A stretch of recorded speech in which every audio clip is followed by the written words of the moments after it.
இங்கே குழந்தைகள் முதற்கொண்டு பெண்கள் முதற்கொண்டு இரவு கோயிலுக்கு வருவார்கள். அதனால் கோயிலில் அனைத்து பாதுகாப்பு நடவடிக்கைகளும் மேற்கொள்ள வேண்டும் என்றும் நான் கேட்டுக்கொள்கிறேன். அதே நேரத்தில் ஏன் விஞ்ஞானம் என்று சொல்கிறேன் என்றால், பல பெண்கள் இன்று விரதம் இருப்பார்கள். நமது விஞ்ஞான வழக்கப்படி அடிக்கடி விரதம் இருந்தால், பசியோடு இருந்தால் அது உடலுக்கு நல்லது என்று இப்பொழுது விஞ்ஞானம் கண்டுபிடித்திருக்கிறது. அதை அன்றே நமது ஆன்மீகம் சொல்லிக் கொடுத்திருக்கிறது. ஆன்மீகம் என்பது ஒழுக்கம், ஆன்மீகம் என்பது நேர்மறை. ஆன்மீகத்தை மறந்தால் நிச்சயமாக ஒடுக்க சீர்கேடுகள் எல்லாம் வருவதற்கு வாய்ப்பு இருக்கிறது. ஆக ஆன்மீகத்தை ஒரு மதம் சார்ந்த நிகழ்வாக பார்க்காமல் ஒரு மனம் சார்ந்த நிகழ்வாகவும் உடல் ரீதியாக பலம் சார்ந்த நிகழ்வாகவும் பார்க்க வேண்டும். அப்படித்தான் இந்த சிவராத்திரி நமக்கு பலம் சேர்ப்பதாக இருக்கட்டும்.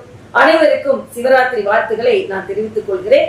கோயிலுக்கு செல்லும் பொழுது அனைவரும் பாதுகாப்பாக சென்று வாருங்கள் என்பதையும் நான் இங்கே தெரிவித்துக் கொள்கிறேன். நன்றி, வணக்கம்.